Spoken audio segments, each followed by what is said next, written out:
नमस्कार मंडळी, बॉलिवूडमध्ये कधी कधी असे वादळ उठते जे सर्वांना हादरूनच टाकते। असाच एक वाद म्हणजे अभिनेत्री तनुश्री दत्ता आणि अभिनेते नाना पाटेकर यांच्यातील। आणि या वादामुळे मी टू चळवळीला भारतामध्ये मोठं बळ मिळालं। पण हे प्रकरण नेमकं काय होतं आणि त्याचे परिणाम नेमके काय झाले ते पाहूया। या संपूर्ण वादाची सुरुवात 2008 मध्ये हॉर्न ओके प्लीज चित्रपटाच्या सेटवरती झाली। तनुश्री दत्ताने नाना पाटेकर यांच्यावरती तिच्या लैंगिक छळ करण्याचा प्रयत्न केल्याचा आरोप केला। तिच्या म्हणण्यानुसार नाना पाटेकर यांनी जबरदस्तीने गाण्यामध्ये एंट्री केली आणि तिच्याशी जवळीक साधण्याचा प्रयत्न केला।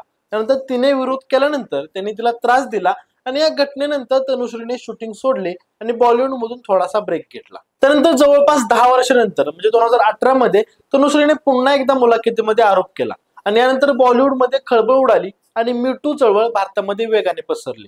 मी टू ही जगभरामध्ये लैंगिक शोषण आणि छळाविरोधातील आवाज उठवण्यासाठी सुरू झालेली मोहीम आहे। भारतामध्ये तनुश्रीच्या आरोपांनंतर अनेक महिलांनी आपले अनुभव सार्वजनिक केले। तनुश्रीच्या आरोपांनंतर नाना पाटेकर यांनी ते सर्व आरोप फेटाळले। ओशिवरा पोलिसांनी या प्रकरणी FIR दाखल केला, पण आरोपींविरोधात कारवाईसाठी पुरावे मिळाले नाहीत। तनुश्रीने याला न्यायालयामध्ये आव्हान दिले, पण न्यायालयाने तिची याचिका फेटाळली, कारण तक्रार दाखल करण्यासाठी 10 वर्षांपेक्षा जास्त उशीर झाला होता। आणि या निकालानंतर देखील तनुश्रीने तिची लढाई सुरूच ठेवली आहे।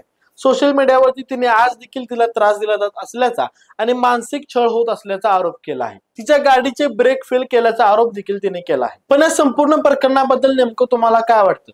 नाना पाटेकर यांच्यावरती केलेले आरोप तुम्हाला खरंच पटतात का? तुमच्या प्रतिक्रिया आम्हाला कमेंट बॉक्स मध्ये नक्की कळवा आणि माहिती विषयक व्हिडिओज पाहण्यासाठी आपल्या स्पीड चॅनल नक्की सबस्क्राईब करा। धन्यवाद।